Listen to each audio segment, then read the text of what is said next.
Special investigative டீம்ன்றது இந்த ஒரு விஷயத்துக்கு மட்டும் உருவானதில்லை.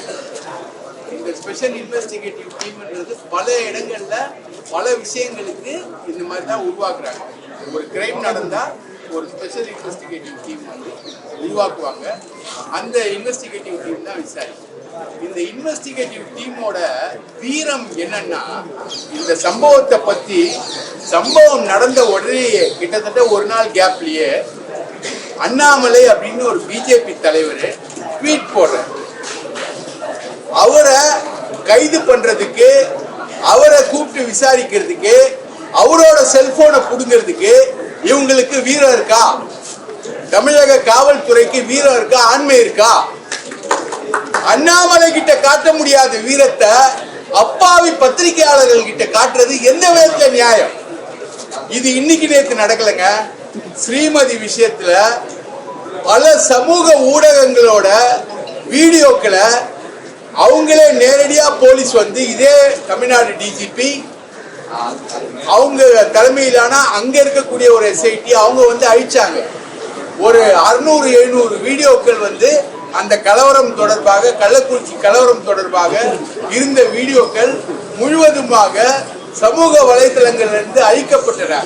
பல பத்திரிகையாளர்கள் இன்க்ளூடிங் சாவித்ரி கண்ணன் வரைக்கும் இதுல வந்து விசாரிக்கப்பட்டனர்.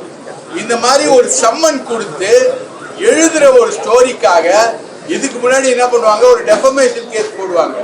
ரைட்டா? ஜெயலலிதா காலத்துல அது வேற மாதிரி நடந்துச்சு. டெஃபமேஷன் கேஸ் போடுவாங்க முன்னாடி திமுக ஆட்சியில.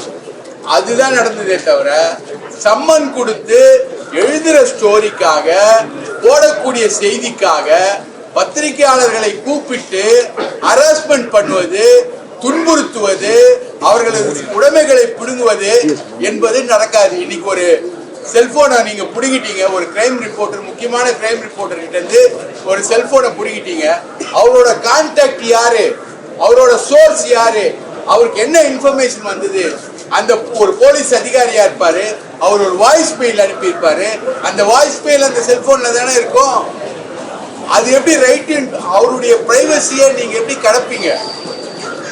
இது எல்லாமே வந்து பல நாட்களாக நடந்து கொண்டிருக்கக்கூடிய விஷயம். கள்ளக்குறிச்சியில நான் ஸ்ரீமதியுடைய கலவர விஷயத்தையும் என்னை விசாரிச்சாங்க. கள்ளக்குறிச்சி சாராய சாவு பத்தி நான் எழுதுனதுக்காக என்னை விசாரிச்சாங்க. நான் இந்த சம்பவத்துக்குள்ள நான் இல்லை, அதனால என்னை விசாரிக்கல. இது வந்து அன்னைக்கு எனக்கு நடந்தது, இன்னைக்கு எல்லாருக்குமா நடக்குது. ஸோ இந்த டிஜிபி அண்ணாமலை கிட்ட போங்க, தைரியம் இருந்தா அண்ணாமலையோட மோதுங்க, வீரம் இருந்தா மோதுங்க.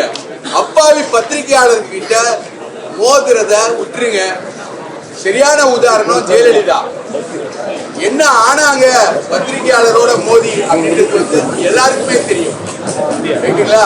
அதே விஷயம் இந்த கவர்மெண்ட்டுக்கு வரக்கூடாது. நாங்க அது விரும்பல, ஆனா இந்த விஷயங்கள் வரக்கூடாதுன்னு தான் நாங்க நினைக்கிறோம்.